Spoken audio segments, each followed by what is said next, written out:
Chapter 287. The title began with ad. The title ended with ADH1 Chapter 327 Glass JBone / H1 A style equals color. Hashtag 00F. Ref equals 5651341. HTML. Next chapter / add a blillager border equals 0 shirt table border equals 0 align equals left shirt table border equals 0 align equals left shirt table border equals 0 align equals left trtd /tar /table. The time arena was a different kind of dungeon. Time inside was completely still compared to the outside world. In other words, when the dungeon started, the outside world would see the result immediately. There was no need to wait. To get the Sand of Time, Gunan had to do some preliminary work. Luo sure. Gunan stepped out of the space tunnel. The place was already very crowded. Sure, Tian's enlistment order had attracted a bunch of break world people. There were even star leaders who had yet to claim an astral world. The Sand of Time could only be used in the astral world. Not everyone knew that. Most people only had a superficial understanding of the fairyland. It's open. It's open. There was a voice next to him. Gunan looked up and saw a blue orb glowing in the air. It was the time arena. This strange dungeon was a round orb. The dungeon was hidden inside the orb. Countless people started to rise up. They rushed into the orb. Gunan was not in a rush. The dungeon had just opened. There was still a long way to go. Gunan looked around the crowd. It was as if he was looking for something. As the people left, Luo sure was empty. He did not have to search. A voice was heard. Mr. Gunan? Lu Weiniang saw Gunan. He was leading a group of people toward him. Apart from Lu Weiniang and Fang Yanqing, Gunan's senior sister, who he had met before, there were two other new companions. You came at the right time. I was looking for you, Gunan said immediately when he saw Lu Weiniang. Lu Weiniang was very happy. He thought that Gunan had finally thought it through and decided to enter the time arena with him. It was not that he wanted to ride on Lu Xin's coattails. On the contrary, because of his family heritage and Senior Lu, he was very confident that he would be able to get the treasure in the end. He wanted to bring along his former teammate, Gunan. Who are these two? Gunan pointed at the two new companions beside him and asked. Lu Weiniang wanted to invite him to join them, but when he heard Gunan's question, he introduced him first. His new companions were also a man and a woman. The woman was petite and had the demeanor of a little girl. It was said that she was the only daughter of the Bone Realm Star Lord, and her name was Bai Qiaojin. She was somewhat faded with Gunan. The latter had just left the Bone Realm, and in the blink of an eye, he had run into the daughter of the Bone Realm Star Lord. The other was a youth dressed in luxurious clothes. His face was filled with arrogance, and he looked at Gunan like a young master in the city looking at a country bumpkin. His name was Luo Zhe, and he was indeed a young master. He was born in Shiji-Tian, and his grandfather was also a Star Lord. In a superplane like the 13 Skies, there were Star Lords attached to it. Just like in the world of gods, the God Kingdom of the Lord would also have subordinate gods. Shiji-Tian, Gunan looked at Luo Zhe, a cold smile on his face. He had specially come to Luoshi to find Luo Zhe. He had not agreed to Lu Wen's request, so this Star Lord of Shiji-Tian would definitely find someone else to help him. To obtain the Sands of Time, he first had to disrupt Lu Wen's plans. That's right. You're Gunan? I've heard of you. Luo Zhe was very tall, and his features could be considered handsome. At this moment, he was looking down at Gunan from above. Gunan ignored him and looked upwards. He had found Shiji-Tian's men, so was Lu Wen watching over here? If he was, he should have made his move already. The arrogance on Luo Zhe's face deepened, but he did not have the slightest intention of being careless. Instead, he formed a spell, which his grandfather had specially prepared for him. On the surface, Luo Zhe looked like a hedonistic young master. Even in front of Lu Weiniang, he had always maintained this image, but in reality, he was very meticulous. Otherwise, he would not have been chosen to carry out this mission. In order to send him to Lu Weiniang's side, they had even arranged for a chance encounter, and through Bai Qiaojin, they had successfully contacted him with Lu Weiniang. As for Gunan, his grandfather's only order was to infuriate him at all costs. and then use grandfather's spell to kill him. This person was the first person chosen by that person. It was just that his brain was damaged, and he did not agree, which was why he had this chance. If he suddenly changed his mind, then wouldn't he lose everything? Completing that person's orders, this kind of opportunity was not something that one would have every day. Lu Weiniang saw that the atmosphere between the two was not quite right, and hurriedly stood between them. He first said to Gunan, "Mr. Gunan, Luo Zhe, move aside." Luo Zhe did not wait for him to finish, and had already pushed him aside. Staring at Gunan, he said, "I've heard that you're the reincarnation of some heavenly demon? This young master doesn't care whether you're a demon or not." Before he could finish, he saw a hand suddenly reach over, and with a heart-palpitating force, it landed fiercely on his face. It was Gunan, seeing that Luan was not paying attention to this side, hurriedly sent a slap over, directly sending Luo Zhe flying far away. But Gunan did not delay, and immediately walked over there. This Luo Zhe's strength was definitely not weak, and seemed to have used some kind of secret technique to temper his body. His physique was much stronger than ordinary cultivators. Lu Weiniang seemed to be shocked by Gunan's actions, and was momentarily speechless. Instead, it was his senior sister Fang Yanqing who blocked in front of Gunan. "What are you doing?" Fang Yanqing glared angrily at Gunan. Even if Luo Zhe's attitude isn't too good, how can you randomly hit people? But Gunan did not even look at her. His left hand grabbed her hair and heavily smashed her to the side. Fang Yanqing was like a black arrow, accurately shooting into the building at the side, instantly creating a pile of ruins. Gunan had already arrived in front of Luo Zhe and lifted him up. The latter was looking at him with a face full of terror, and the technique in his hands had fallen to the side. No matter how powerful the technique was, it still needed time to be activated. And the most embarrassing thing for Luo Zhe was that Gunan's movements were so fast that he could not react at all. Wait! Luo Zhe shouted loudly, trying to attract Gunan's attention.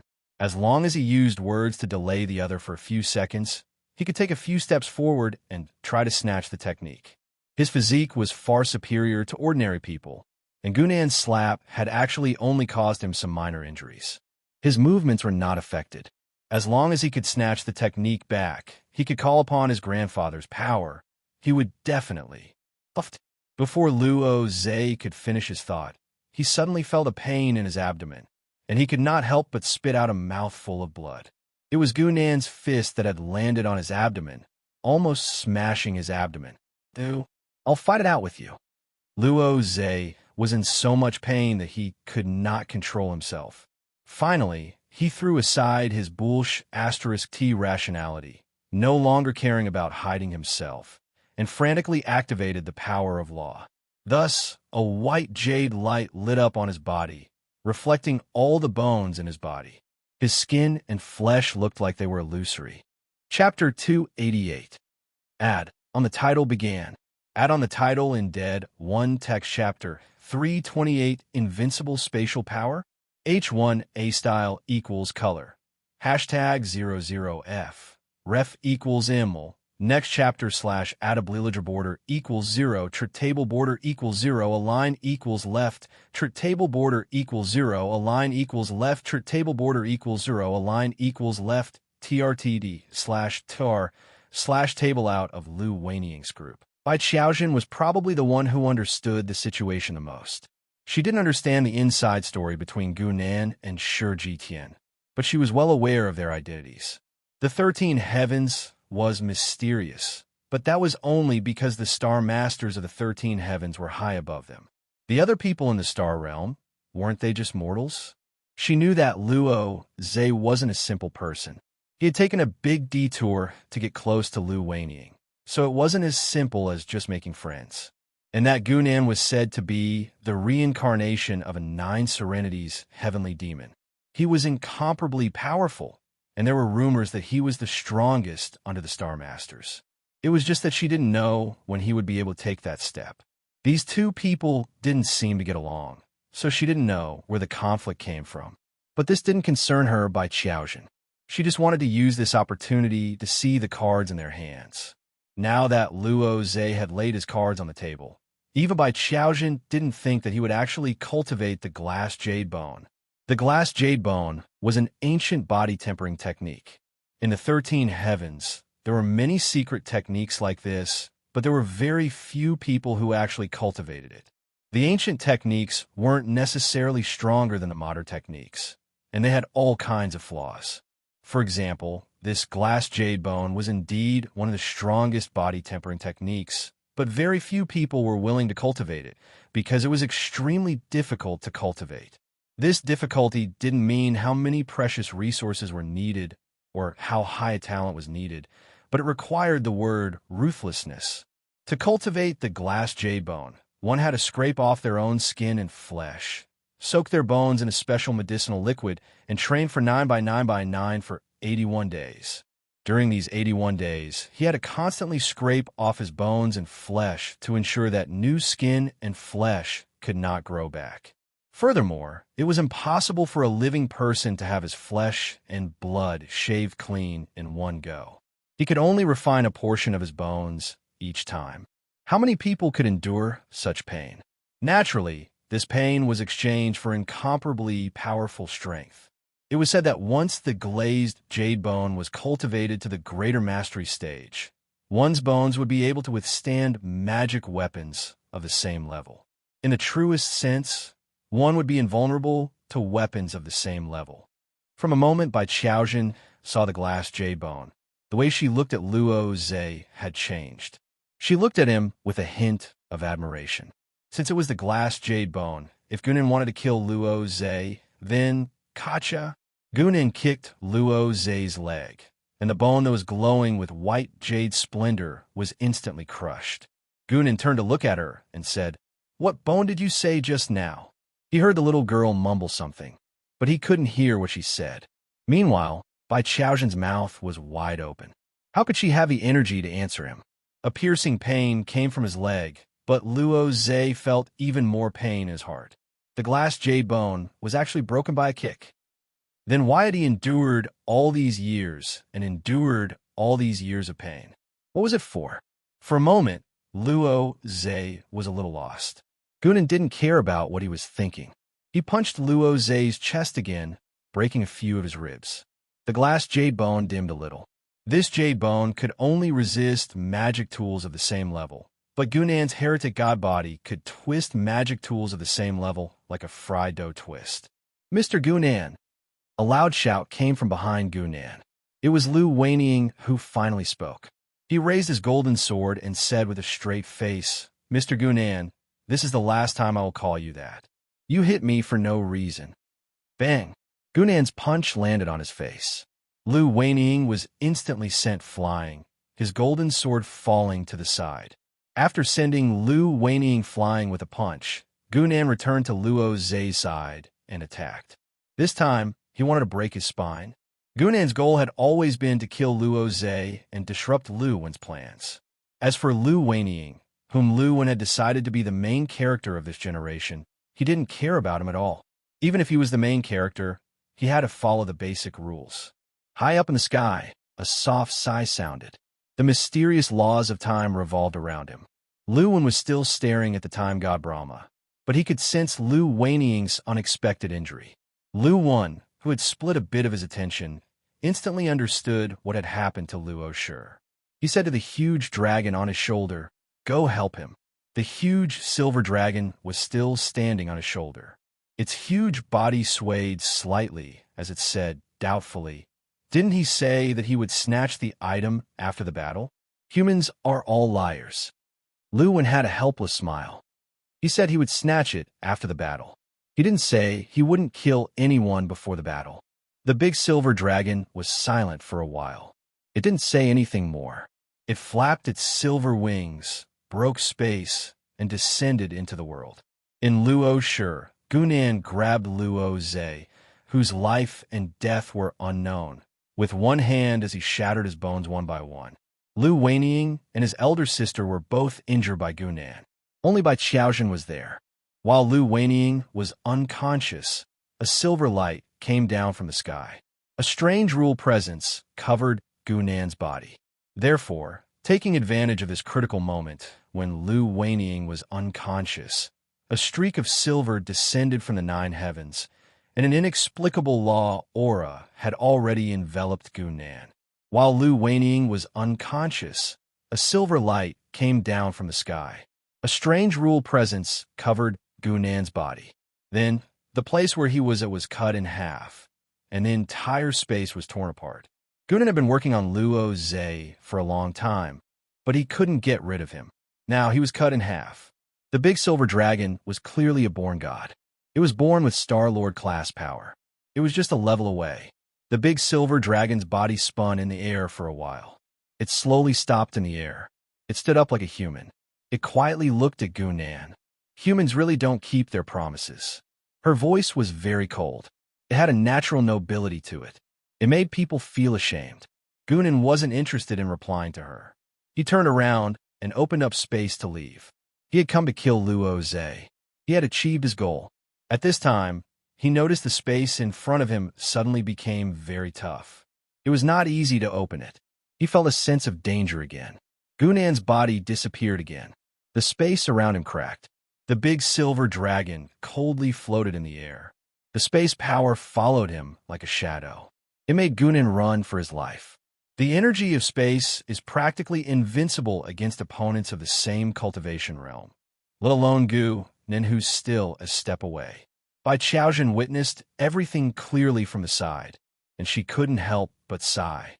Of course, she recognized this dragon. It was that person's pet. It was one of the legendary dragons of creation, the space dragon. However, she didn't expect Gunan to suddenly turn around and rush toward the ground. He picked up a figure in the blink of an eye. It was Lu Weining. He placed the unconscious Lu Weining in front of him, and the space that had been splitting apart along with him came to an abrupt halt in that instant. The big silver dragon was silent for a while. She quickly said, "It's useless. You can't escape from this space. Using him as a shield will only buy you some time." As she said that, the cracked space quickly changed direction. It went around Lu Weining and rushed toward Gunan. However, Gunan was faster. He carried Lu Weining with one hand and rushed forward. He appeared in front of the big silver dragon in a blink of an eye.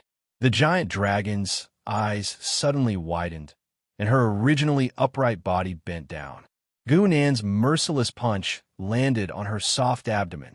Who said I was going to escape? Chapter 289. Roar. An enraged roar resounded in Deluoshi. The giant silver dragon began to thrash about wildly in midair, terrifying spatial power spreading out in all directions, practically about to tear everything in the surroundings to shreds. Fortunately, the enraged giant silver dragon was no longer in the mood to control the laws, and the spatial power that it instinctively scattered was not condensed enough. Otherwise, just this blow from her would be enough to crush Lu Weining into pieces. But Lu Weining was in an unconscious state after all, and only withstanding it with his Tier 4 body, he was still instantly riddled with holes by the spatial power. But Gunan could not be bothered to care about Lu Weining's life or death, casually tossing him to one side, while sticking close to the giant silver dragon's abdomen, at the same time swaying up and down, left and right in a disorderly manner. The giant silver dragon recovered from the intense pain, but its abdomen suffered a few more punches and was at a loss on what to do for a moment. The giant silver spatial dragon was called Longer, and this name was even given by Lu Wen. Calculating in terms of the dragon race's lifespan, Longer was actually not very old and did not experience many battles either. She mostly relied on her instincts to fight. In comparison, Gunan's experience was too abundant. Not only did he know all the weaknesses of the dragon race, he was even more incomparably familiar with spatial laws. Spatial laws were pretty strong and had very interesting ways to play with it regardless of whether it was in terms of combat or support. But this giant dragon in front of him was clearly still at the beginner level. Towards this kind of rookie who only knew how to tear space, she just needed to get close to the opponent, and it would be enough to stun the opponent. Longer was like a human wielding a sharp blade right now, with it be flying around her abdomen crazily, and even stinging her from time to time, making her very annoyed, yet she did not dare to land the blade. If this blade landed, the chances of hitting the opponent was very small, but injuring herself was practically guaranteed. That's right, Gunan was bullying Long Longer for her lack of experience and her lack of meticulous control, completely unable to grasp her own position. While Long Longer was still in a daze, Gunan's movements did not stop, using both his hands and feet to strike the giant dragon's abdomen. If not for the fact that the dragon's body was innately powerful, plus Long Longer's innate divine spirit strength, her abdomen would probably have been pierced through by him already. Long Linger finally couldn't help but let out a shrill scream. Her figure rapidly shrank and actually transformed back into a human form. It was the appearance of the young girl that Gunan had seen before. Using the space created by shrinking her body, she quickly set up a space barrier between her and Gunan. Only then did she start to pant. "You're not too stupid." Gunan smiled, but didn't pay any more attention to her. He turned around, tore open a spatial crack, and stepped into it. Longlinger, who had been beaten to such a state by him, did not even have the time to take care of herself. She had long since lost the ability to lock space. After killing Luo Zhe, Gunan's sage body left Telooshi and found a random plane to stay in, observing the situation on the front lines. Gunan didn't doubt that the sand of time would fall into Lu Weiniang's hands. Although I don't know what Van Luen's goal is, I don't think it's for the blueprint. A main god of his level doesn't lack a special building. Yet, Lu Wen wanted to obtain the Sand of Time for Lu Weiniang. Could it be that Fan Luan also had a junior that he wanted to take care of? How could there be such a coincidence?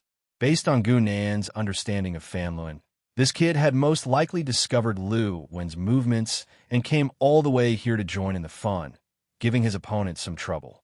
As a member of the younger generation of the 12 main gods, Fan Luan was someone who liked to join in on the fun. He was often seen everywhere, and Gunan had already seen him in his past life. However, in the game in his past life, there was no such thing as the world of gods. Fan Luan's activities were all within the Pantheon world, and he often incurred the wrath of the heavens. This wait went on for 3 days. Countless lights and shadows entered the bead at the front lines. Gunan wasn't at the front lines, so he couldn't see who had entered at all. He couldn't be bothered to watch anymore. In any case, Lu Weiniang would definitely be saved and sent to the time arena. He just didn't know who would enter with him. Luo Zhe was dead, so Lu Weiniang would definitely need another helper. Lu Wen knew that Gunan would make a move to snatch it, so he would definitely have prepared a backup plan for him. Gunan also knew that Lu Wen knew, so he killed Luo Zhe at the last moment, leaving Lu Wen no time to arrange any other methods, and could only use that backup plan in advance. However, at the end of the day, this was also because he had enough strength to prevent Luo Zhe from using the godly skill of calling his parents. He could also give the space dragon a good beating, which was why he could leisurely escape. Lu Wen definitely had Star Master level existences under him, but at the front lines, they might not dare to show themselves openly. Otherwise, they would just have to wait for the rain of time to wash their hair. Even Long Linger, if not for the fact that he had no other choice, Lu Wen probably wouldn't have sent her. Gunan calmly looked at the front lines. The time arena was about to be activated, and due to the fact that time was still, it would end in an instant after it was activated, and the result would be revealed. When that time came, Gunan. A crisp voice sounded beside Gunan. The latter immediately turned around, only to see a petite figure. Bai Qiaojin was looking at Gunan with a grin, as if she was very interested in him. She actually didn't follow Lu Weiniang in. "How did you find me?" Gunan said expressionlessly, as if the princess of the bone world in front of him was just a skeleton. Bai Qiaojin looked at him amusedly. "You came to my territory, and you're asking me how I found you?" Gunan looked down, and only then did he realize that the spatial tunnel he had casually opened had led him to the bone world. This wasn't strange. He had just left the bone world, so he had chosen this place to return to. Normally speaking, even an expert like Lu Wen wouldn't be able to spy on other people's star realms. At most, they would only be able to watch from the outside world when something big happened. However, Bai Qiaojin was the only daughter of the Bone World Star Lord, so it really wasn't difficult for her to find him. After realizing this, Gunan turned his head back. Bai Qiaojin didn't have what he needed, so he wasn't interested in continuing this conversation with her. Bai Qiaojin was a little dazed by his reaction.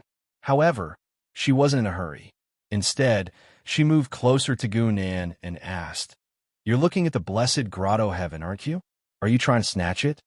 Her guess was pretty accurate, but in reality, she hadn't entered the blessed grotto heaven yet. She was just observing from the outside. Gunan wasn't the only one who had this thought. Gunan continued to ignore her. He felt that there was no need to answer someone who was worthless. After being ignored for the second time, Bai Qiaojin's mouth twitched. She couldn't help but threaten him. "Don't forget where we are. If you don't answer me properly, you can try." Gunan finally turned around and replied to Bai Qiaojin for the first time. However, this was definitely not what she wanted to hear. Bai Qiaojin didn't feel any killing intent from Gunan's words, but she had an inexplicable feeling that she was really going to die. Chapter 290. The uniqueness of the time arena meant that fighting for the final reward of this instance dungeon was a very dangerous matter. Not only did they have to deal with the competitors in the instance dungeon, but they also had to deal with the people who didn't manage to squeeze in afterwards. Fortunately, not many people knew about this, and not everyone was staring at the bead. Most of the people sighed and left when they saw that they were a step late. Therefore, when the bead's golden light lit up a second time, and everyone was thrown back into the original plane, someone finally reacted. "The blessed land has opened again. Snatch the treasure." Are you an idiot? This is clearly a sign that the blessed enclave has been completely closed, and the treasures have already been taken away. Who snatched the treasure in the end? Several of the major frontline planes were instantly in an uproar. These planes weren't big to begin with, so it was easy to see who went to which plane. Someone immediately shouted, "It's Lu Weiniang, Purple Civ Heaven's Taoist Xianqing's disciple. Lu Weiniang, he's in lifting heaven." Naturally, Lu Weiniang wasn't an idiot. He had been preparing to escape from the moment he left the time arena. However, his movements were slower than usual because there were two seriously injured people beside him that needed to be taken care of. He had to bring them along with him. One of them was his senior sister, Fang Yanqing, while the other was a senior that he had met in the time arena and felt like old friends at first sight. If the two of them hadn't fought to the death, he probably wouldn't have been able to obtain the treasure. Thinking of this, Lu Weiniang's eyes reddened, and he shouted, "Senior sister, Senior Hong, you must hold on. I'll bring you back to Purple Civ Heaven. Master will definitely be able to cure you." That's him. He's Lu Weiniang. At this moment, someone beside him shouted. Someone had recognized Lu Weiniang. The time arena didn't limit the number of people who could enter, but most people would be eliminated in the first round. However, they still knew who had the treasure. In the Bone World, Bai Qiaojin was also watching the front line. When she heard that the treasure had fallen into Lu Weiniang's hands, a look of realization appeared on her face. A middle-aged man appeared behind Bai Qiaojin and said in a low voice, "Eldest miss, do you want us to make a move?" "What's the rush?" Bai Qiaojin faintly said, "The people of Meru Heaven, Thunder Sound World, and Bai Yuan Heaven have yet to make a move. There's also that Gunan." There weren't many big planes that were interested in the Blessed Enclave, but they weren't few either. Bai Qiaojin only needed one look to know which great astral realms had their eyes on Ti Luoshi. However, she did not care too much about these people. The only one she truly cared about was Gunan. Even though the Bone Realm was a new astral realm, its power and foundation far surpassed that of ordinary realm-level realms. It could be considered one of the most powerful realm-level realms. Therefore, Bai Qiaojin was not afraid of clashing with other astral realms. Instead, she was most worried about Gunan. This fellow was someone who even dared to beat up that dragon. At the same time, similar conversations were taking place in the other major astral realms. Let's see. Don't be in a hurry to make a move. Let's wait for those families to turn the world upside down before we make a move. We're from the main plane. How can we join them to fight for treasures?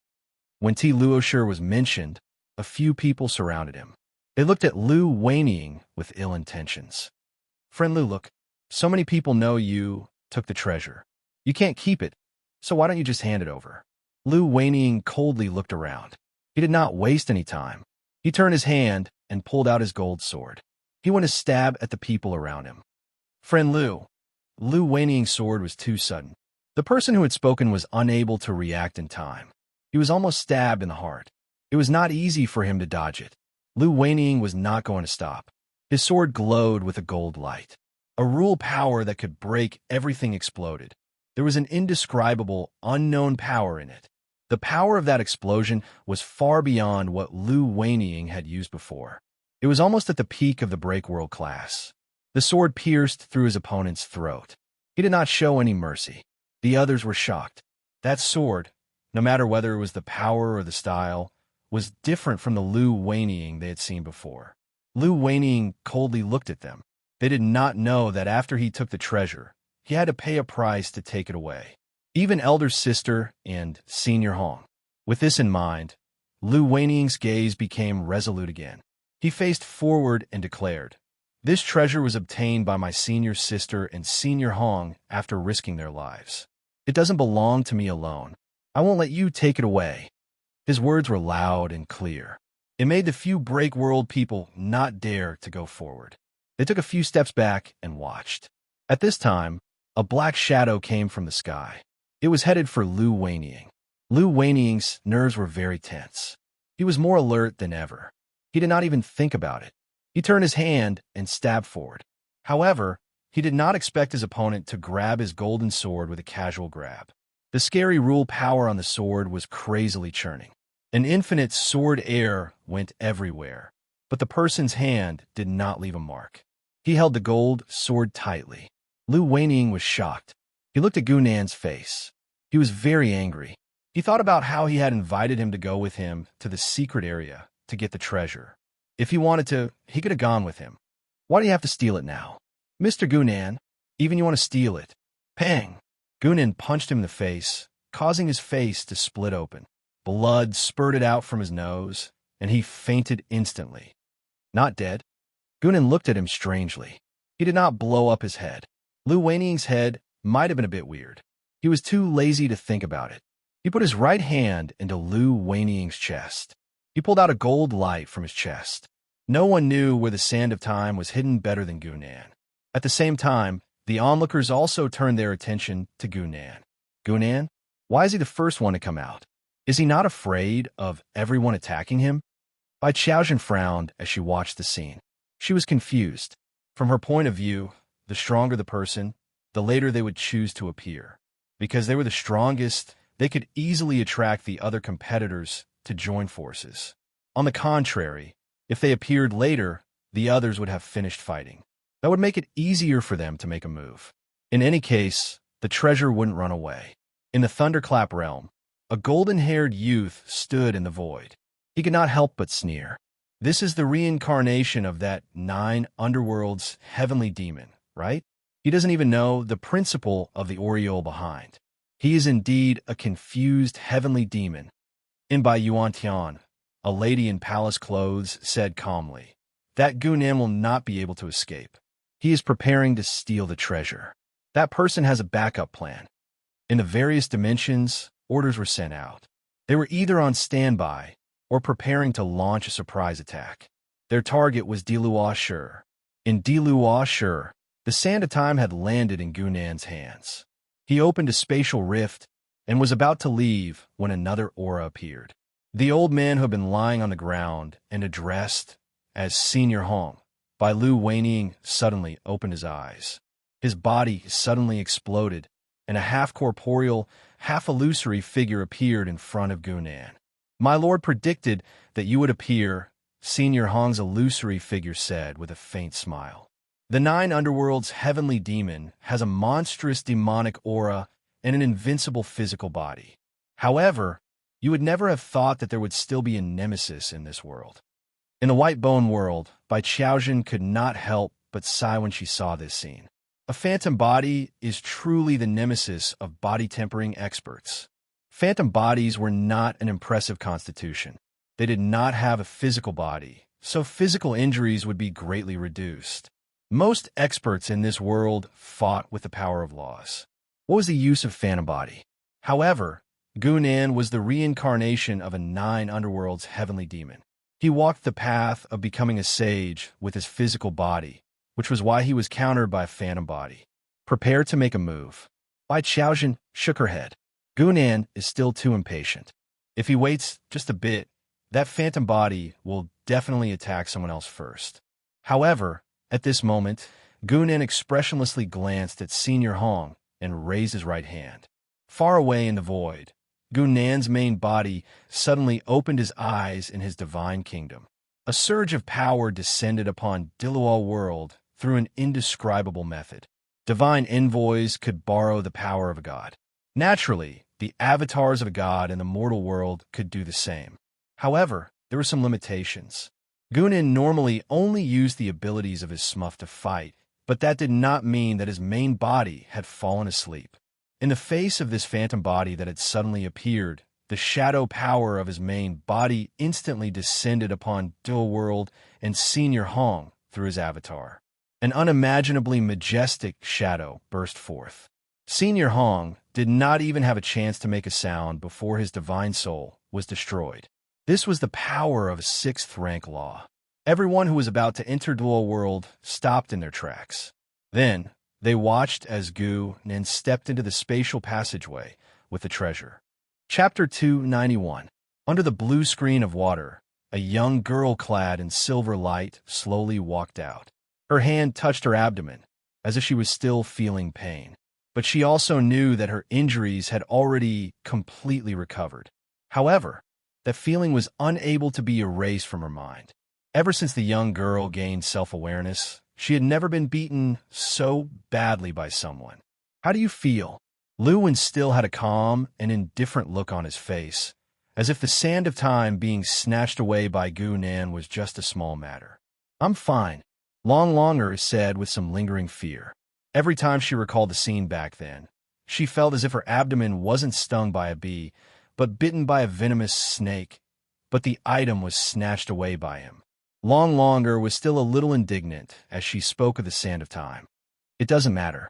Lu Wen smiled and shook his head, not explaining the reason.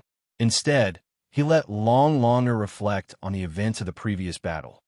That Gu Nin only sent a doppelganger here previously. His strength is far from yours, but he was able to beat you to the point where you couldn't even retaliate. Have you thought about why? Long Longer was silent for a while. "I lack combat experience." She was very clear about this. She even knew that if the item hadn't been snatched away by Gu Nan, she might have been the first to use it. Lu Wen smiled. "Then go make up for what you're lacking." "All right." Long Longer nodded. She actually really walked out. Her figure very quickly disappeared from this place. It was unknown which dimension she had gone to. After Long Longer left, another person walked out from behind Lu Wen. It was Duan Wenqi from the Astral Gate. Seeing him appear, Lu Wen instantly smiled and greeted him. "You people from the Astral Gate stole my item. You got to give me an explanation." Duan Wenqi was a representative of the Astral Gate. At the same time, he was a famous Star Lord. The 9 Heavens Dragon world he controlled was only a step away from becoming a world-level dimension. What very few people knew was that he and Lu, one of the 13 Heavens, had been good friends since they were young. Even now, they were still good friends. Adding on to Lu Wen's easygoing personality, the two of them had never been in a relationship of master and subordinate, but good friends. Compared to Lu Wen, Duan Wenqi's personality was more inflexible, as she solemnly replied, "I'll give you an explanation." Lu Wen was taken aback, before helplessly patting him on the shoulder. "No need to take it seriously. Just give him the sand of time. We still have important matters to attend to." "What is it?" Lu Wen sighed softly. "It's time to teach little kids how to kill." Within the divine kingdom, Gu Nan's main body sat within the evil god's palace, playing with a piece of golden sand in his hand. It was the sand of time that he had snatched from Lu Wenying. After leaving Dual World that day, the saint's body had traversed through space several times, and he had finally left the group of pursuers behind. After lying low for a few days and confirming that no one knew the location of his clone, Gu Nin personally went to a small plane and retrieved the sand of time. As for the saint's body, he was still allowed to stay in the outside world. Since he had come into contact with a main god, he should never enter the divine kingdom ever again. With the sand of time in hand, Gunan had no intention of waiting any longer. With a wave of his hand, he scattered the sand of time into the evil divine temple. Blueprint detected. Time Colosseum. Do you want to build it?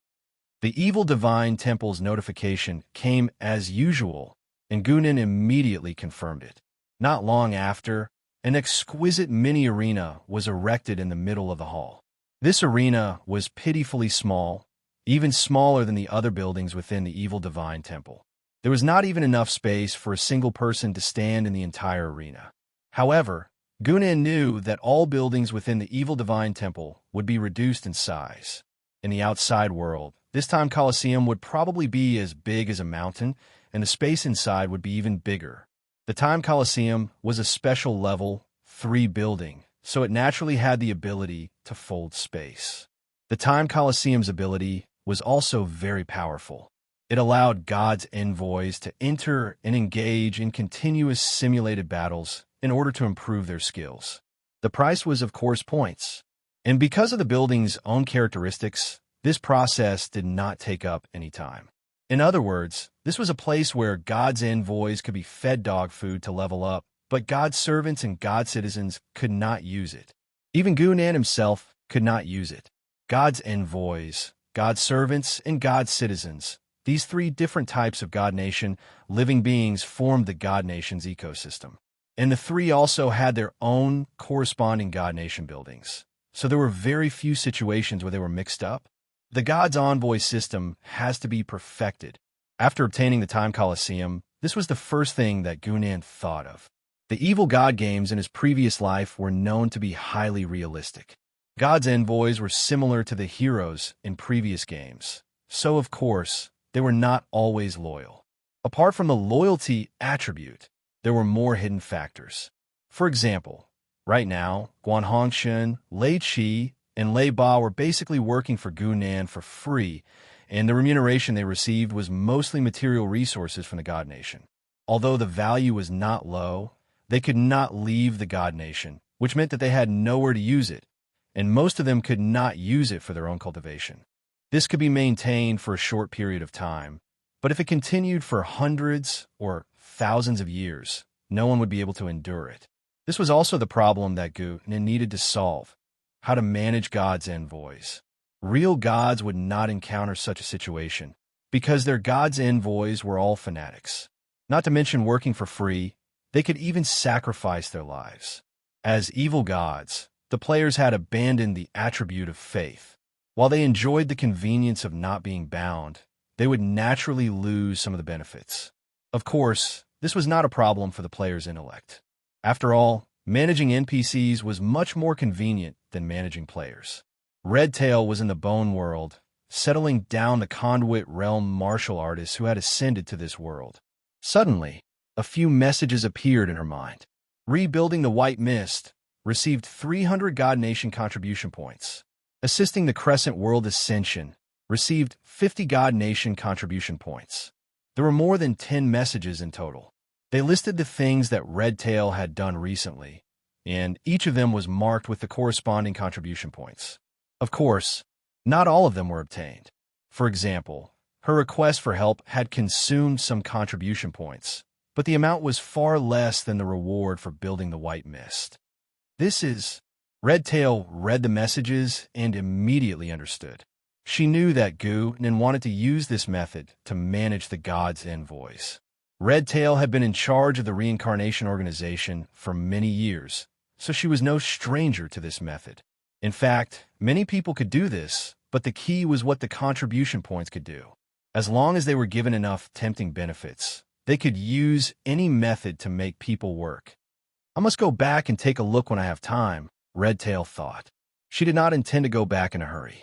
The people of the Crescent World had just arrived, and although they had settled down, she still needed to stay and oversee things. However, the next moment, a figure in blue appeared in front of her. It was Lan Si. Chapter 292.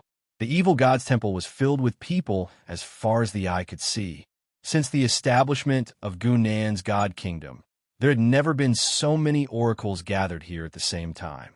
Guan Hongxin and the other two were in charge of clearing the dungeon. Lan Si and Yin Xiaoxiao were in charge of managing the God Kingdom, and Redtail was in charge of the White Mist. It's rare for all of you to show up at the same time, Gunan said in front of everyone. Some of you probably don't know each other, right? Upon hearing this, Guan Hongxun and the others, who were the most honest, nodded. She even wanted to take the initiative to get close to Lan Si, but Gunan's next words scared her away. It's good that you don't know each other. There's no need for you to know each other, Gunan said calmly. Line up and enter.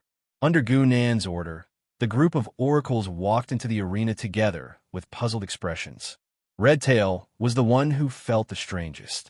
She had spent the least time in the God Kingdom, so she did not fully understand the strangeness of the God Kingdom's buildings. It was only when she walked into the arena that she realized that the arena, which looked like a model, was shockingly spacious. Before she could prepare, an invisible force had already thrown her into the arena. At the same time, a huge beast was spawned. Even with Redtail's knowledge, she could not recognize what this beast was. Roar! The beast did not care what she was thinking and immediately rushed forward, giving Redtail a shock. This beast was actually not very powerful. At most, it was at the peak of the transcendent level.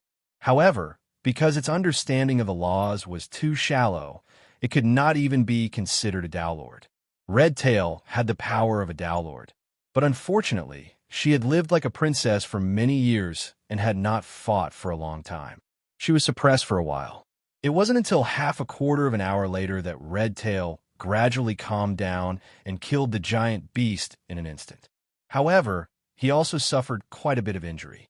Is it to make us fight continuously to improve our combat ability? Redtail quickly made a guess, but the reality seemed to be different from what she thought. No one helped her recover, and there was no post-battle summary. She was immediately thrown back into the arena.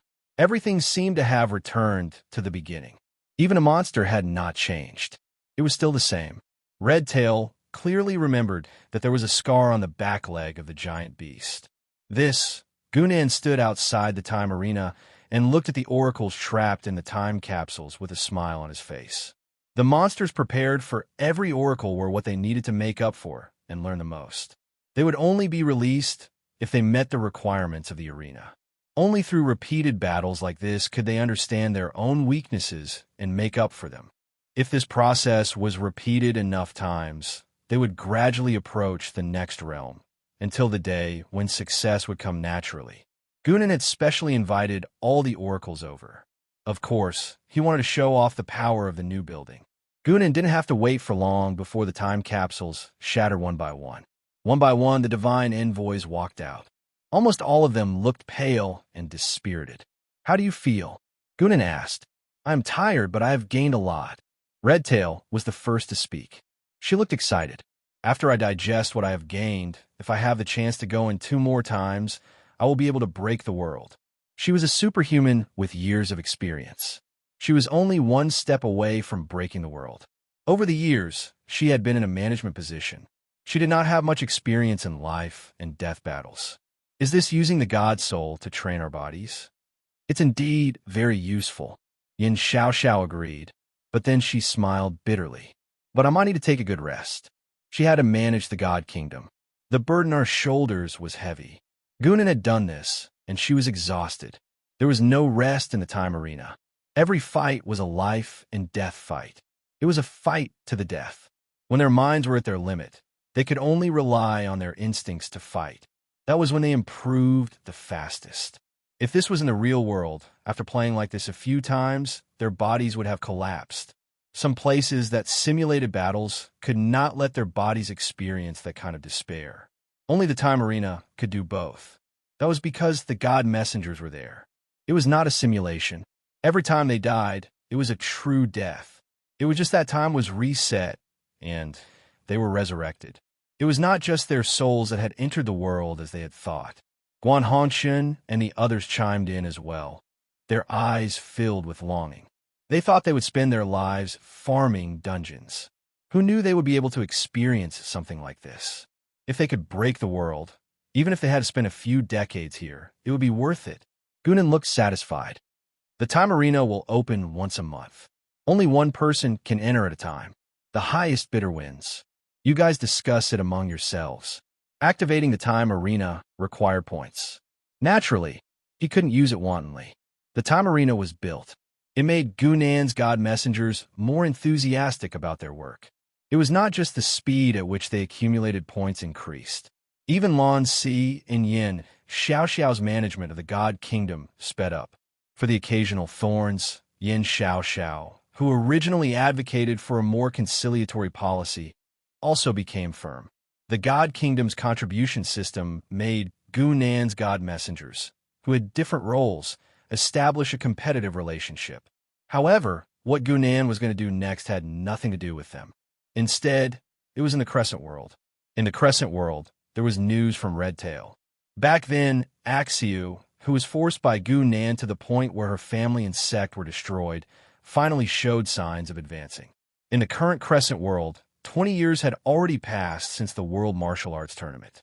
As a wanted person by the Martial Alliance, Axiu had been hiding for the past 20 years. She had traveled to almost every corner of the world. With the passage of time, this remnant of the Zhongli sword sect had faded from people's sight. Only Redtail, who had been observing her through reincarnation, knew that time had not destroyed this girl. Instead, it made her more tenacious and tenacious. But as she became stronger, even the people of Redtail found it harder and harder to find traces of Axiu. Finally, 5 years ago, Axiu completely disappeared from their sight. Until a few days ago, there was suddenly news of her. However, it was not about her, but about her disciple. A young man named Yun Tianyang appeared at the border. He destroyed a group of bandits who had besieged the Tianshui Yun family. He used the sword techniques of the Zhongli sword sect. Can you confirm that he is Axiu's disciple? I can't guarantee it. Redtail shook his head. This Yin Tianyang might have been taught by Axiu, or he might have accidentally obtained the heritage of the Zhongli sword sect. Chapter 293. Crescent World, Western Region Border. The Western region had always been a land of bitter cold. It was common for yellow sand to fill the sky and snow to fall in September. But it was in such a harsh environment that it nurtured a group of people from the pugilistic world. Netherworld Inn. No one would give such a name to an inn anywhere in the world, but it was possible in the Western region. This was because the inn was at the border of the Western region. Outside the inn was the dangerous Outer Realm. One step forward and it was the Netherworld. This was the meaning of the inn's name. Did you hear? Tianshui is going to be in trouble again. It's a Yin family, right? The big shots in the Alliance are going to target their family. Yes, I never expected that kid Yin Tianyang to practice the sword techniques of the Zhongli sword sect. Since he is a traitor, it's not surprising that he is being exterminated by the Alliance. Isn't it just because he thinks that Kid Yun is easy to bully? If he's so powerful, why didn't he pursue that goddess Zhongli? Inside the inn, there were burly men from the northwest drinking wine. They talked about treasonous things, but no one took it to heart. In the Western region, everyone lived with their heads on their waists. Who cared about the Martial Alliance? However, Tianshui was in the northwest, and Yun Tianyang was from the Western region. He had made a name for himself and was welcomed by many people. Now, he was implicated by his own sword techniques, causing his family to be exterminated. This made some Western region people very indignant. At this moment, a manservant rushed in from the door, shouting, "Latest news, latest news." "What news? Quickly tell me. Is there an outcome in Tianshui?" Someone in the inn's lobby immediately responded. The matter of Yin Tianyang was the most eye-catching matter in the Northwest recently. When it was mentioned, it immediately made people think of it. The manservant did not beat around the bush and immediately said, "That's right. I heard that in order to bring the Tianshui Yun family to justice, the Alliance had sent Venerate Heaven Sect's elder Mo Yundi. Mo Yundi, rumor has it that he is close to the martial god realm, right? Isn't that right? That Yin Tianyang is also extraordinary. He fought with Mo Yundi for a few hundred rounds and was finally defeated by a single move. Oh, a few years ago, he was still a teenager. How could he be so powerful now? Wait, you said that Yun brat lost, then wouldn't the Yun family? This is the most exciting part. On the other hand, Yin Tianyang is about to be chopped down by Elder Mo Yundi. Mo Yundi was beheaded. Red Tail stood in front of Gunan and reported the results of the operation. Axiu? Gunan raised his eyebrows and looked at the corpse in front of him with interest. It was the corpse of Mo Yundi of the Venerate Heaven sect. The originally handsome middle-aged man was now decapitated and died a miserable death. None of our people survived, but someone nearby saw that it was a woman who attacked, Red Tail answered. There wasn't much surprise in his tone. Instead, he seemed to be looking forward to it. In fact, this was the result that they had long since expected. The purpose of sending Mo Yundi, who was much more powerful than Yin Tianyang, was to lure Axiu into action. However, Yin Tianyang's strength had somewhat exceeded their expectations. They thought Mo Yundi would be able to deal with him easily. They did not expect he would only win by one move. With his age and speed of growth, Mo Yundi would not be able to defeat him in 2 days. Of course, Mo Yundi did not have the opportunity to do so now. You go and see if Yin Tianyang is a lucky child, Gunan casually said. Red Tail nodded. With Gunan there, she was not afraid of Axiu. To put it bluntly, Axiu was just a new Break World person. The person in front of her had probably killed more Break World people than she had ever seen. She was a bit confused. Axiu was able to kill Mo Yundi with one strike. Did she already become a Break World person? Axiu was loved by the plane. It was impossible for her to go down the wrong path of martial arts. Either she had already become a Break World person, or she was still superclass. If it was the latter, there was no reason she could easily kill Mo Yundi. Not yet, but she is half a step away. Gunan lowered his head and looked at the body on the ground. He coldly smiled. With Gunan's knowledge, it was not difficult for him to determine a cultivator's level. Even if he was just looking at a dead body, he could easily see how much the rules had accumulated. To be honest, Axiu's breakthrough was not going to be easy. She had no path to follow, and she did not have any skills to learn from. She had to rely on herself to discover and explore. Because she had no skills to learn from, her breakthrough was a gradual process. She was not like an ordinary person who went straight to the sky. She used her sword skills to become rules. Her power is very close to Break World. She is much stronger than the martial arts god here. She's just one step away. She does not have the characteristics of a Break World person. Red Tail was silent.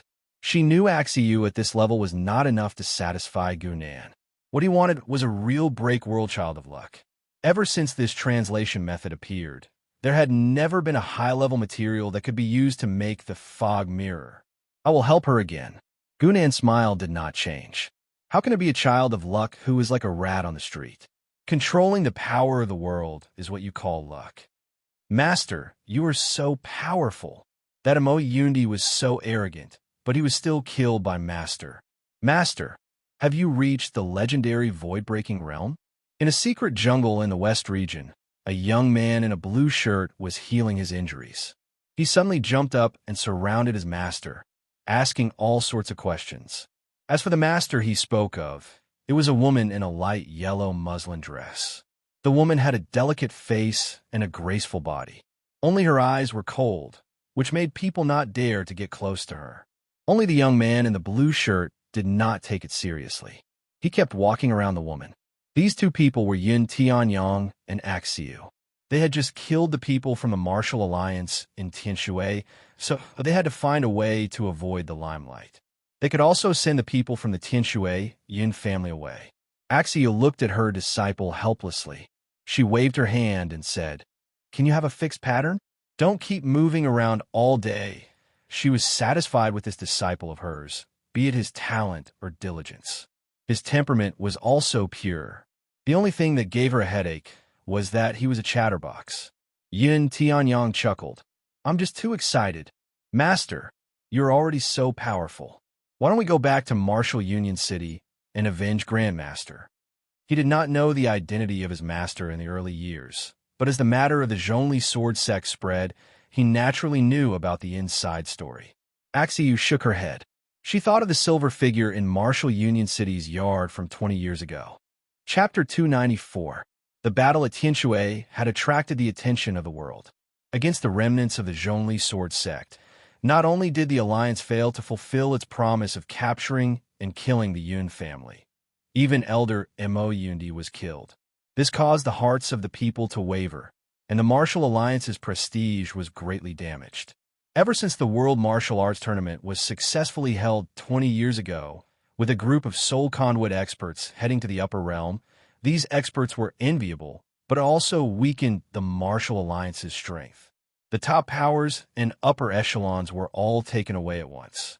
Even Red Tail did not stay for long, and could only be remotely controlled through reincarnation. The alliance fell into chaos for a period of time, and when the few large factions regained control of the situation, the alliance could no longer return to its former state. Without Red Tail's voice that suppressed everything, it was inevitable that there would be internal strife. Hence, compared to 20 years ago, the alliance's control was actually much weaker, and the incident at Tianshui seemed to have become a fuse.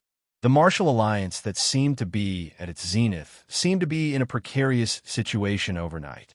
But at this critical juncture, the alliance made a decision that surprised countless people. It forbade anyone from discussing anything related to Goddess Zhongli. Even verbally mentioning her would be seen as treason. With this order, the world's warriors were in an uproar. Some people said that the martial alliance had lost its mind.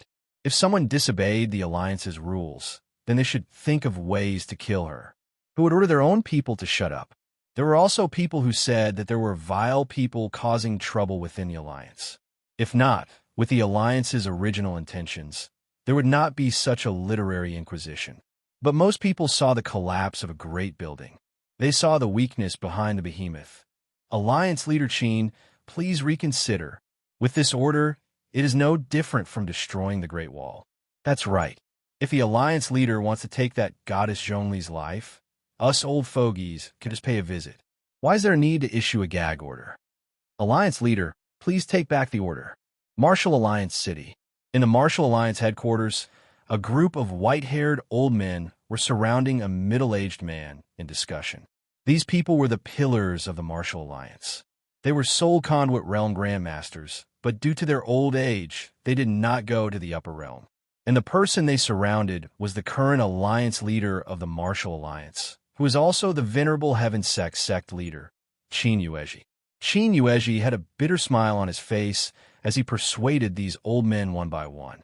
He was the direct disciple of the previous venerate Heaven sect master.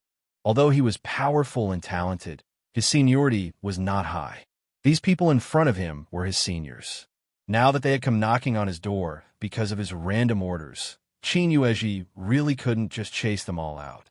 After much persuasion, he finally persuaded the group of ancestors to return.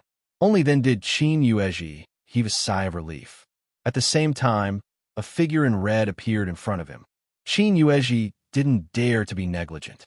He hastily saluted and said, "My lord." Even though he was the alliance leader of the Martial Alliance, Qin Yuezhi did not dare show any disrespect to the person in front of him. This was because she was the one who established the Martial Alliance. Red Tail nodded lightly and said, "Continue to target Yin Tianyang.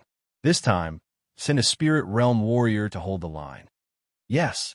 Qin Yu nodded, but then said, "My lord, as the saying goes, even a lion uses its full strength to catch a rabbit. That Yin Tianyang is only one step away from the Soul Conduit realm. What if..." Red Tail smiled and said, "I just want to see if there is such a possibility." 2 months after the muting order was issued, the Martial Alliance's elder, Soul Conduit warrior, Li Jin, personally came to the Northwest region. He was ordered to capture Yin Tianyang and his disciple. Li Jin was a person with extremely high martial talent, having entered the Soul Conduit realm at the age of 40.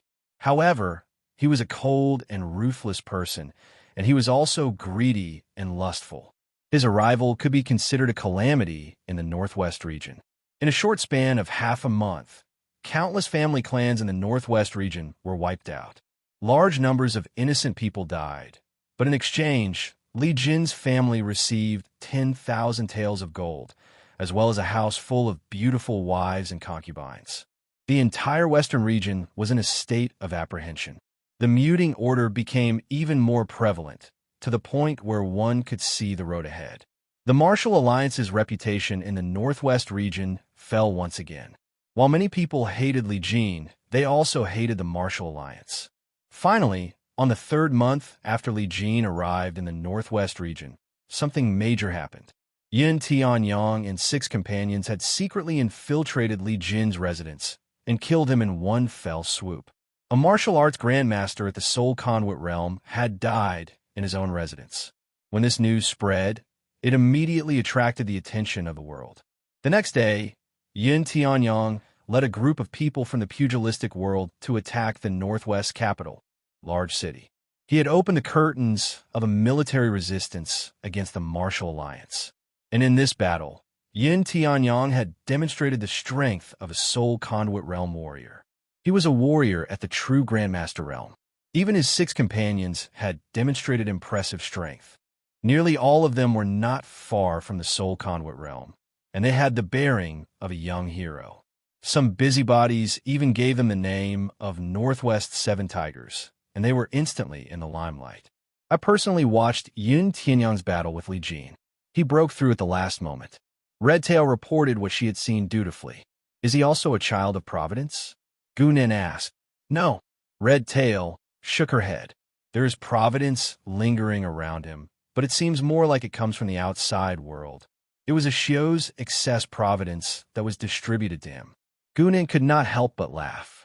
He never expected a Xiu's providence to be so rich that it was enough to be distributed to others. Redtail added, a Xiu is still short of a breakthrough, so after they take down large city, they plan on developing in peace for a period of time. How can we let them have peace? Gunin curled his lips and smiled. We have to give the children some pressure. I'll go there myself. Large city. Yin Tianyang, who was known as the leader of the Northwest 7 Tigers, was leisurely practicing his fists in the yard. And there were 6 other young men and women in the yard. Boss Yin, when are we going to storm Martial Alliance City? That's right. Old Yin, just one word from you, and we will definitely go through fire and water. I'm talking about the 2 of you. A woman beside them said helplessly, you are all famous figures in the pugilistic world. Can't you be more particular? The person who had spoken earlier was a bald man. He rubbed his bald head and said, I, Mo Wen Tian, am such a person.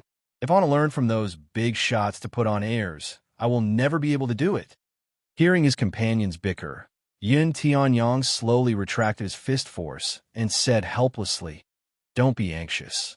My master is in reclusive training again. We also need some time to recuperate. And my master said, Yin Tianyang paused for a moment before saying, we should not underestimate the Martial Alliance. There might be enemies in there that she cannot deal with. The other 6 were stunned when they heard this. They knew how strong Yin Tianyang's master, the woman known as Goddess Zhongli, was. Boss Yin, if you were to fight your master now, would you be able to beat her? The person who spoke first asked cautiously. Yin Tianyang gave a wry smile and replied without any hesitation, I can't even take one strike from my master. The stronger I am, the more I feel that my master's realm is unattainable. Mo Wen Tian smacked himself in the head with a pa sound and exclaimed, doesn't that mean that the Martial Alliance also has such a super expert? Yes. Yin Tianyang nodded. Master told me that if I see a silver-robed, silver-masked person, I should run as far as I can. At this moment, a manservant ran in and said loudly, Sirs, there is someone outside requesting an audience. Who is it? Chapter 295. Silver Robe and Silver Mask. These 4 simple words caused the small courtyard to sink into silence. The servant who came to report saw this strange scene and was momentarily shocked. He did not know what was going on. In the silence, Yin Tianyang was the first to react. He waved his hand to dismiss the servant. When only the 7 tigers of the Northwest were left in the small courtyard, Mo Wen Tian could not hold it in any longer. He said in a low, muffled voice, the person who was found outside is the person that your master mentioned. Old Yin? It's possible, Yin Tianyang said in a low voice. I think we should send someone to test him. Let's go first Old Yin, be careful. Before he finished speaking, he saw Mo Wen Tian, who was next to him, pouncing over and blocking his back. He looked ahead vigilantly. Yin Tianyang suddenly turned his head and saw a silver figure standing at the door. This person was dressed in a silver robe and wore a silver mask on his face. No one could see his face clearly, but they could not help but feel a trace of coldness. Where is Ashio? The silver-robed person's gaze swept across the small courtyard. He actually ignored all the 7 tigers of the Northwest and asked about Ashio's whereabouts. This silver-robed person did not have any aura. He looked like an ordinary person who had never practiced martial arts. However, Yin Tianyang did not dare to look down on him. An ordinary person did not have the ability to appear in front of him without a sound. My master is in seclusion, trying to break through the legendary realm of the void-shattering realm. Yin Tianyang said coldly. He hoped that his master's realm would be able to shock the person in front of him. Unexpectedly, the silver-robed person laughed out loud. Your master is in seclusion now. She will never be able to take that step in her lifetime. Let me help her. Before anyone else could speak, Yin Tianyang raised his eyebrows. His heart was filled with anger. He snorted coldly and said, My master's cultivation is not up to you to interfere. That's right. Mo Wen Tian touched his bald head and said, Old Yun's master's martial arts have already reached the pinnacle. Only someone like you can. Before he finished speaking, a silver figure flashed in front of him. He only felt a pain in his abdomen, and his vision floated up high. Am I flying? This was Mo Wen Tian's last thought. After that, he didn't know anything else. In the eyes of Yin Tianyang and the others, the silver-robed man's silhouette flickered, and he had already kicked Mo Wen Tian's abdomen, sending the latter flying. Not long after he flew up, a bloody mist burst out of his abdomen. His internal organs had been completely crushed by the power, and he no longer had any vitality. The small courtyard was silent again, and then Yin Tianyang roared angrily, You're courting death. In an instant, he drew out his sword and stabbed it at the back of the silver-robed man without thinking. This sword strike contained the essence of everything he had learned in his life, and it was also compatible with his current state of mind and intent. It could be said to be the strongest sword strike Yin Tianyang had ever performed in his life. As the sword stabbed out, Yin Tianyang could not help but think, facing this sword, even Master would have to be careful. Clang. The sound of metal clashing could be heard. The silver-robed man didn't even bother to dodge, allowing the sword to stab into his back. However, Yin Tianyang couldn't even penetrate an inch. What kind of monster was this? Yin Tianyang felt a chill in his heart. He finally understood why Master had told him to run as far away as he could.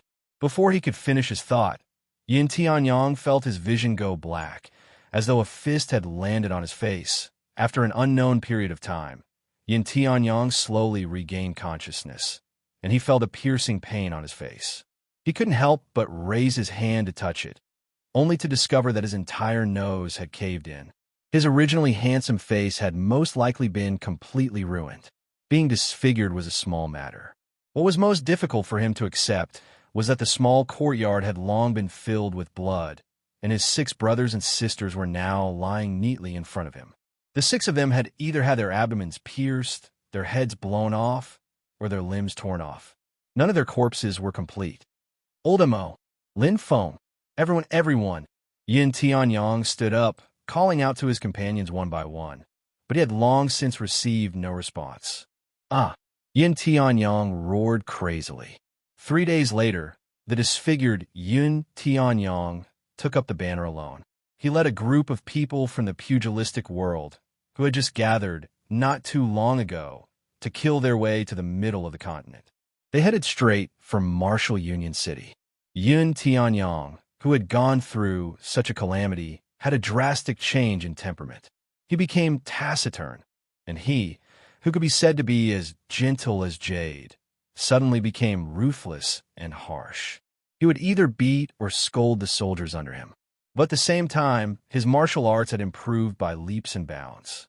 In a short period of about a month, the rebel army had conquered 16 cities of the Martial Alliance. A total of 7 Soul Conduit Realm warriors had died in Yun Tianyang's hands. What was even more surprising was that these 7 Soul Conduit Realm warriors had lined up to be killed by Yun Tianyang. Only one of them would appear every time. Every time he attacked, Yun Tianyang's strength would increase by a notch. Up to now, the former leader of the Northwestern Seven Tigers had the reputation of being the #1 expert in the world. In many people's eyes, only the Martial Alliance's alliance leader, Qin Yuezhi, was qualified to fight Yun Tianyang. Amidst the chaos in the world, a figure slowly appeared deep in the mountains of the western regions. This person was dressed in a bright yellow muslin dress. As she stood in the snowstorm, not a single snowflake landed on her body. She was none other than the goddess Zhongli. Axia, I'm still lacking a little. She looked up at the snowstorm as she muttered softly. The sword on her back seemed like it would never be unsheathed, but it contained boundless sword intent. She had entered reclusive training this time because her disciple had been implicated by her, nearly having her entire clan wiped out. She wanted to use the pent-up frustration in her heart to break through the final hurdle. However, things did not go as she wished. She was still lacking that final step and was stuck in front of that door. This was not the first time Axiu had encountered such an experience in the past 20 years. She did not feel conflicted as she walked down the mountain step by step. Only when she reached the foot of the mountain and found someone to inquire about her disciple's situation did Axiu get a shock. So many things had happened in the world while she was in reclusive training. The 6 people who are known as the Northwestern Seven Tigers along with Tianyang were killed by a silver-robed man. Tianyang went berserk and gathered his men to head straight for Martial Alliance City, conquering 16 cities in a month, killing 7 Soul Conduit Realm Grandmasters. The information was verified one by one and gathered in Axiu's hands. It was too much for her eyes to take in at that moment. Only in the end did she know that something was amiss. This was because the last piece of news was that the rebel army, led by Yun Tianyang, had arrived at Martial Alliance City. It must be that person's plot. When Axiu heard the silver-robed man's appearance, she did not need to think much to immediately confirm the answer. With that person's strength, even 20 years ago, he could easily kill a Soul Conduit Realm warrior. What more now? Chapter 296. Outside Martial Union City, hundreds of thousands of rebel soldiers surrounded it, almost completely surrounding the city that had stood tall for dozens of years. Among the rebel soldiers, a man riding a tall horse slowly stepped out. It was Yun Tianyang. Let Qin Yuezhi come out to see me. It was Yun Tianyang's first time in Martial Union City, but he did not have the slightest reverence for this city that symbolized the world's holy land of martial arts. Naturally, someone on the city wall immediately retorted, "How dare you? Alliance Master Qin is the leader of the world's martial arts. How can you see him just because you want to?" Yun Tianyang's lips curled into a cold smile. On his noseless face, it looked somewhat terrifying. Attack the city. He did not even have the time to say another word. He directly waved his hand and ordered the attack. Wait! A loud shout came from the city wall. It was Qin Yuezhi who spoke. Yun Tianyang, do you dare to fight me? Yun Tianyang laughed loudly. Then his smile faded and he said coldly, "Let's fight." When Axiu arrived at the battlefield, Yun Tianyang and Qin Yuezhi were in the middle of a fierce battle. The two of them were fighting with all their might. They did not hold back when they attacked, almost disregarding their own defense. Yun Tianyang's chest had been punched several times, and he almost vomited blood. Qin Yuezhi's arm was full of wounds from swords. Axiu arrived and saw that Yun Tianyang was still alive and kicking. She had just breathed a sigh of relief when she felt something was wrong. "Be careful." Before her voice could travel across the battlefield, a ray of light shot directly from the top of Martial Union City and accurately landed on Yun Tianyang's heart. The scene seemed to freeze at that moment. Even Qin Yuezhi was a little stunned. He only came back to his senses when Yun Tianyang's figure slowly fell. A cold light flashed in Alliance Master Qin's eyes. He was about to go forward and finish off Yun Tianyang with his sword when a figure flashed in front of him. A woman had already appeared and supported Yun Tianyang. "Master, I've let you down. Yin Tianyang covered his chest with one hand and said with difficulty, I wanted to kill Qin Yuezhi and force that person to fight with me. Then, Master, you would wait for an opportunity to attack. I didn't expect. At this point, Yin Tianyang could not continue. He didn't expect that after risking his life, he wouldn't even be able to see the face of his final opponent. Why are you so stupid? Axiu held his back, her calm eyes rippling. Yin Tianyang coughed out a few mouthfuls of blood. Suddenly, he pulled himself together and raised his voice. Master, look behind us. The Martial Alliance wreaked havoc on the world. They were domineering and did not win the hearts of the people. As martial artists, if we don't plead for the people, how are we different from farmers in the countryside? Axiu looked back in a daze and saw the 100,000 soldiers of the Northwest Army.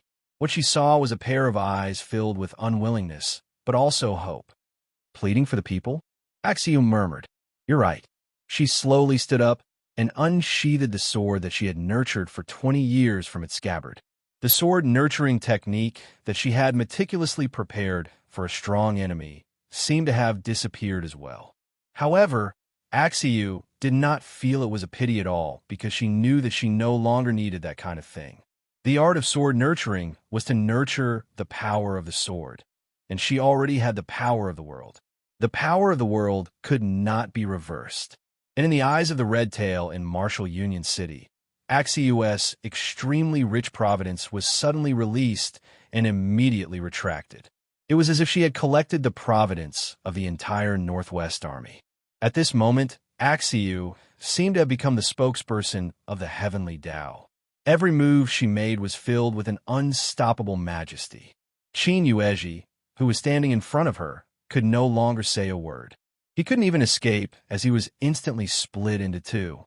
The unsheathing of the sword, the killing, everything seemed so natural, as if it was the right thing to do. It was as if Qin Yuezhi was born to die at this moment. Master, Yin Tianyang was shocked.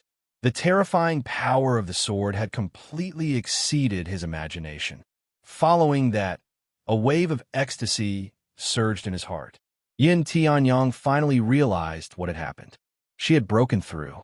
His master had finally broken through. Yin Tianyang, who knew how terrifying his master was, could not imagine what realm she would reach if she improved further. Regardless if it was the legendary realm of shattering the void, it was definitely not something that the Martial Alliance could withstand. However, just as Yin Tianyang was overwhelmed with emotions, an unhurried voice sounded in front of them. Unsheathe your sword. Don't disappoint me. Yin Tianyang turned his head and saw the silver-robed man that he had been thinking about day and night. He was standing calmly in front of them. The eagerness in his words made Yin Tianyang feel lost. His master had stepped into the legendary realm. So shouldn't he be alarmed or even afraid? Axiu held her sword with one hand and said lightly, Senior, you entered this realm 20 years ago. With such painstaking arrangements, could it be that you want to use Axiu to gain insights into martial arts? For the actions of the person in front of her, Axiu could only think of one possibility. He was deliberately nurturing himself to nurture an opponent that could fight him. Yin Tianyang was also an extremely intelligent person. He instantly understood his master's intentions. Immediately, he felt like he had fallen into an ice house. Could all of this be a scheme by this person? However, the silver-robed man shook his head gently. I only want to help you. Axiu snorted coldly, and without another word, she unsheathed her sword. This sword was far more terrifying than the previous one, and it was even more ethereal. At this moment, Axiu's sword finally gave birth to the power of a law. It was completely different from the martial arts of this world, but it represented the essence of the world. At this moment, Yin Tianyang was the top-tier martial artist closest to this sword.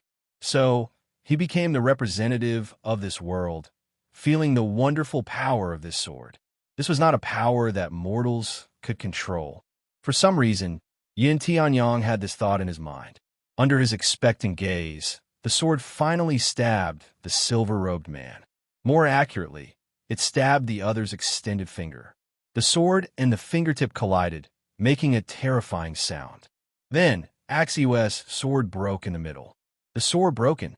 Yin Tianyang was shocked. He quickly looked up and saw that the silver-robed man's extended finger had some blood on it. After all, you're a world breaker who broke through by yourself. How can you hurt me? The silver-robed man looked at Axiu with interest, and the injury on his hand healed in the blink of an eye. Yin Tianyang's face was pale. He was in deep despair. He didn't know how to kill an opponent like this. On the contrary, Axiu's eyes were still determined. She turned around and looked at Yin Tianyang. Look closely. Master will teach you the last sword skill. Yin Tianyang was shocked. He saw Axiu's right index finger and middle finger together. She pointed at the silver-robed man. From Axiu's finger, Yin Tianyang felt a strong sore mind. His heart was filled with hope. Is this a sword in the heart? Axiu stared at her fingertip and whispered, This sword, pang. A silver shadow flashed. It was the silver-robed man who punched the back of Axiu's head. She fainted. Chapter 297. Crescent World. In the Martial Union City headquarters, when Axiu woke up again, the flames of war that engulfed the world had already subsided. This place had once again become a martial arts sacred land in the hearts of the world. It was even more sacred than before the chaos. This was because many people had seen with their own eyes that goddess Zhongli, who had killed the Martial Union's alliance leader, Qin Yuezhi, had been abducted by a mysterious silver-robed man. Hence, in the rumors of the pugilistic world, this silver-robed patriarch already had multiple identities as the founder of the Martial Alliance, a mighty figure of the upper realm and the world's #1 expert. Are you awake? A gentle voice rang in her ear. Axiu suddenly opened her eyes and looked to her side. She saw Redtail looking at her with a calm smile. Senior Redtail. Axiu felt like she had returned to 20 years ago, the afternoon when she followed her senior sister to sneak into the Alliance headquarters. Now that 20 years had passed, she was no longer the girl from back then. However, Senior Redtail did not seem to have changed at all. If you're awake, let's begin. Redtail's smile became more radiant. His tone was very cheerful, but Axiu felt an inexplicable sense of oppression. As soon as Redtail finished speaking, he felt a flash of light beneath him. He was lying on a strange Dharma circle. The complicated and extremely profound patterns made her feel dizzy. This had nothing to do with one's realm. As an ancient person, she had obviously never learned plane geometry. With a thought, she subconsciously used the nomological power she had just gained insight into. A sword intent appeared out of thin air.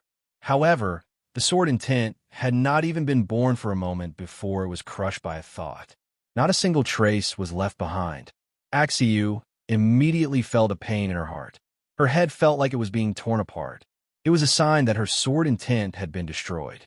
Only then did she realize that the silver-robed senior was standing by the side, looking calmly in her direction. He did not have the mask on his face, so Axiu could see his face. He's so young. Axiu soon did not have the time to marvel at Gunan's youth. This was because she realized that the array beneath her feet was getting brighter, and there was a strange mist lingering around her. This was in fact fate. Under the effects of the special array, it was temporarily manifested. The mist swirled in midair and gradually formed the shape of a mirror. On the other hand, Xiao felt her eyelids getting heavier and heavier. She, who was already injured, started to lose consciousness. When her consciousness blurred, a wisp of her soul left her body and went straight into the mirror. Sure enough, she needs to be awake. Redtail could not help but sigh softly when he saw this scene. Of course, she and Gu-nin did not wait for Xiao to wake up and greet her. In fact, she had already tried to strip away Xiao's luck and make it into a fog mirror. This break-world-class lucky child, which had never been seen before, was very different. Usually, Redtail would seal off the consciousness of the children of Providence, cutting off the connection between their souls and the outside world, and then snatching away their providence. However, Axiu's luck had already begun to fuse with her soul and could not be separated completely. In other words, after reaching the break world level, she was half a representative of the plane. She was not just lucky. So, Redtail had to wait for her soul to wake up. Then, she would find a way to take her soul out and put it into the fog mirror. Axios soul was already break-world class. This method could only be used by Gunan, and it was unknown whether or not it would succeed. The luck power slowly gathered up. It wrapped up Axios soul and put it into the mirror. Mr. Redtail saw that things were going smoothly, but he felt something was wrong. He could not help but look at Gunan. Gunan guided the providence and put it into the fog mirror. He shook his head and said, "The level of the translation method is too low. It looks like the children of providence at this level have reached their limit." The Qingqiu's translation method was for the superclass. Even if it was the complete version of the method, it was the same for the race. Gunan used the world's providence to push the children of providence to break world class, but the other parts of the translation method could not keep up. He closed the soul, but he was unable to separate the soul from the luck. To make the fog mirror, if Gunan had not been the one to control it, the fog mirror would have been broken by the big amount of luck. In fact, no translation method could involve the break world part. Those who studied this were cultivators below the break world level. How could they have the power to make it to break world class? Only Gunan, who was a special case, would go back and study the translation method after he had surpassed the break world level. Let's see if the fog mirror made by the break world can bring us some surprises. Otherwise, doing this will not be worth it. Disregarding the requirements to make the break world class, the complicated process of getting the break world class materials was something that even Lan Si would have trouble doing. Only Gunan could do it. That way, there was no way to promote it. The efficiency of the production was too low. The light of the formation slowly disappeared. The yard was quiet again. Axios' body turned into dust. Only a small mirror was left on the ground. Redtail walked forward and picked up the mirror. The surface of the mirror was covered by a thin layer of fog. It was no different from an ordinary fog mirror. The fog was even thinner. Even the surface of the mirror could be seen. Redtail could even see her own face. It was blurry. Redtail raised the mirror higher. She looked at the surface of the mirror. She wanted to find something unusual. However, at this moment, a woman's face suddenly appeared on the mirror and pounced at her. That shocked her. Redtail almost threw the fog mirror away. It was hard for her to calm down. Her forehead was covered in a cold sweat. "Mr. Look." She quickly gave the fog mirror to Gunan. She pointed at the face. Gunan looked down. It was the face of Aisho. She had lost her spirit. It was like she only had instinct left. She was like a ghost trapped in the mirror. She was madly trying to escape, but it was a futile struggle. Gunan smiled. He put the fog mirror on the ground. Redtail looked at him in confusion. Just as he was about to ask, the mist mirror suddenly jumped. The clear sound of the mirror hitting the ground echoed in the yard. Redtail thought the atmosphere was a bit creepy. With her power, she did not care about ghosts, but the scene in front of her was too weird. "This is interesting." However, Gunan picked up the fog mirror with interest and wiped away the fog on it. He passed it to Redtail and said, "Find someone to complete the mission on this as soon as possible." "Yes," Redtail hurriedly answered. When she took the fog mirror, she could still feel the mirror gently vibrating. Chapter 298. Redtail was a genius. The complexity and concealment of the reincarnation organization determined that many management talents were actually unable to take on the position of the organization's leader. However, Redtail could. Even the White Mist organization she had created in the White Bone world was shockingly efficient. In 3 short months, the Break World Class Fog Mirrors World mission was mostly completed. Of course, this was due to the White Mist's reasonable allocation of people, but it also had to do with Gunan's support. In 3 months, he had defeated 6 reincarnation organizations in the White Bone world. If Bai Qiaozhen had not come looking for him in the end and asked him to keep a low profile, he would have taken in all the agents in the White Bone world. Ever since Gunan displayed the power of laws at the Star-Lord level in the Battle of Tiluo, everyone in the worlds had been talking about him. After all, he was a Star Master. Even if he did not have an astral world, and his power had not increased, ordinary break-world people could not compete with him. Of course, Gunnan's people wanted to develop in the Whitebone world. They had to respect Whitebone real leaders' attitude. They cannot be too arrogant. So, the White Mist organization became a combination of a few reincarnation organizations. They gathered many agents and put all of their efforts into the Break World Fog Mirrors translation. On this day, Gunnan's real body was sitting in the God Kingdom. The evil God Hall suddenly sent him a message. Private Instance Dungeon, Crescent World, is open. Gunnan was shocked. He quickly opened the interface of the Private Instance Dungeon. He saw the Crescent World, which had been nowhere to be seen before, was now standing at the top of all the instance dungeons. Its icon had already turned bright, and it shone brightly with this splendid world beside it. The Break World Fog Mirror's luck is more concentrated. Many of the missions are focused on the same place. Gunnan understood what was going on. The Fog Mirror made by Shio had more missions than the normal Fog Mirror, but there was no difference in difficulty. Gunnan knew there were many missions, but he did not expect the missions to push the Crescent World's progress to 100%. The Crescent World's Private Instance Dungeon was not open yet. Gunnan had to clear it with a full team before the God Messengers could attack it. Without hesitation, Gunnan decided to go to the inner world to clear the Instance Dungeon.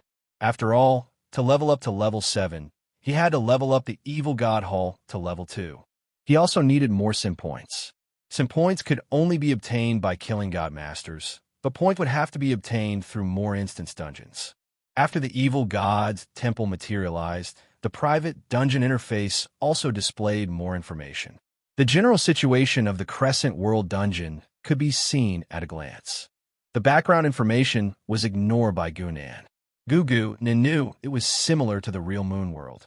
The number of people in this dungeon was 3, and the final quest objective was to kill the silver-robed ancestor. Gunnan was stunned for a long while before he turned around to look at the mission's background. It was to help Goddess Zhongli and the Northwestern Army overthrow the Martial Alliance's tyrannical rule. Gunnan couldn't help but laugh involuntarily, feeling a little strange. It was just a quest, so he didn't really care about helping the people on the other side. He was just a little curious. Could the silver-robed patriarch in the dungeon have been created based on him? If he had perfectly inherited his strength, then the difficulty of the mission would be a little ridiculous. Inner world. After so many years, Gunnan's soul once again stepped into this place. This time, he did not rely on the help of others, but on his own strength. The difference between a star leader and a break world person was that the rules they created for themselves were complete. They were recognized by the world and could even lead a world. Entering the all-heaven star path again, Gunnan's perception of this place was completely different from before. The world that had turned into a ball of light and the star lore that had turned into a dot of light were the same as before. But when Gunnan looked again, he could see even more things. Most of the Star Masters did not conceal their auras, and Gunnan could even tell which star realm some of them came from. Of course, most of the Star Masters did not have their own star realm. In the inner world, they were looking for a suitable plane to capture its source. There were also Star Masters who already had star realms. They worked with others to break the plane and intercept the source to enrich themselves. These people had nothing to do with Gunnan. He just wanted to find 2 companions here and clear the Crescent World Dungeon. The Crescent World Dungeon opened up, forming a small ball of light. Immediately, a few dots of light gathered, and 2 of them took the opportunity to enter the ball of light. The scene in front of Gunnan changed, and he was in an inn. Beside him, there were 2 people, a man and a woman. The woman had a delicate and pretty face, and she was wearing a strange cloak that was filled with mysterious runes that looked like incantations. The man had the head of a leopard, and his body was covered in golden fur. He was not a pure-blood human. When the man with the leopard head saw Gunnan, his eyes lit up. He said, "It is Mr. Gunnan. You know me?" Gunnan's eyes moved to the leopard head. "Of course I know you." The leopard head smiled. "You shocked a lot of people in the battle until you oh sure." Many people were interested in Gunnan, the heavenly devil of the 9 serenities, who had suddenly appeared. After all, if they could subdue him, he was still a world breaker, he would be a super strong force that could grow. It was not until Gunan displayed the Star Master level rule, until you owe sure, that many people gave up on him. Gunan nodded and did not say anything. He did not react to the leopardhead's words. Then, the three of them introduced themselves. The woman called herself Nie Shuang Shuang, and the leopardhead was called Bao Jin.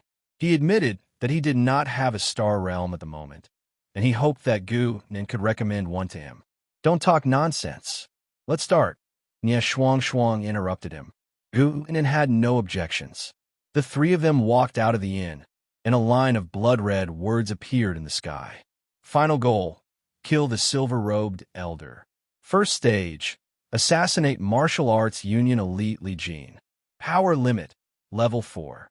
Gunan, who had personally experienced the history of the Crescent Moon world, was naturally able to discern with a single glance that this mission probably started from killing Li Jin, followed Yin Tianyang and Axiu, and finally killed the silver-robed ancestor.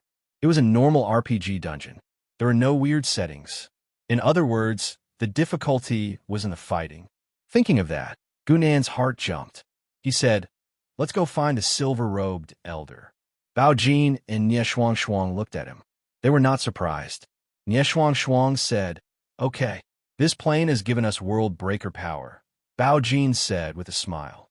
"It is enough to kill anyone of the same level. In the plane of the inner world, it was impossible to have Star Master power. That was common knowledge. Star Masters did not stay in the plane for long, so they had to hurry." Chapter 299. Dr. Petmel Public //C//DXHTML1 0 transitional //W3//XHTML1/DD/XHTML1 transitional DD HTMLXMLNS equals W3/1999/XHTML head metatent equals text/HTML charset equals GBK/metatent equals IE equals edge E equals 1/metaname equals renderer tint equals webkit/title. Great web novels for free. Full novels for free /titling cref equals rel equals canonical/metaname equals keywords tint equals free novels to download. Full novels to read. Web novels. Full novels. Free full novels /metaname equals description tint equals latest chapters of popular web novels. Recommended ranking of the best web novels. Site-wide advertising. Free reading of all the best web novels. All the best web novels. All here. /metaname equals mobile agent. Tint equals format equals HTML5. URL equals m. // link rel equals alternate media equals only sand max width 960px ref equals m. / metaname equals applicable device tint equals PC/metatent equals no transform /metatent equals nosatap /link rel equals style sheet type equals text/CSS ref equals /assets /CSS/style CSS / head bottle /DTD/DD class equals info rise from the ashes and revive from the ashes. The sea turned to dust, and the lightning dried up. That wisp of mist approached the earth once again. The shackles of the world were broken, and a whole new world revealed a mysterious corner. /DD/DLDLDT/DD/T class equals info about the legend of the Dragon King. Following the advancement of soul guidance technology, humans on the Doluwa continent conquered the oceans and discovered 2 more continents. Soul beasts also went extinct with the endless hunting of human soul masters. The king of soul beasts that had been sleeping for countless years in the Stardoe forest finally, /DD/DLDT/AD, ID class equals info, in the tranquil sun province of the Empire, there was a very small and inconspicuous noble territory called the Snow Eagle Territory. The story began here. After Desolate Era, Swallowing Star, Story of the 9 Cauldrons, Coiling Dragon, Stellar Transformation,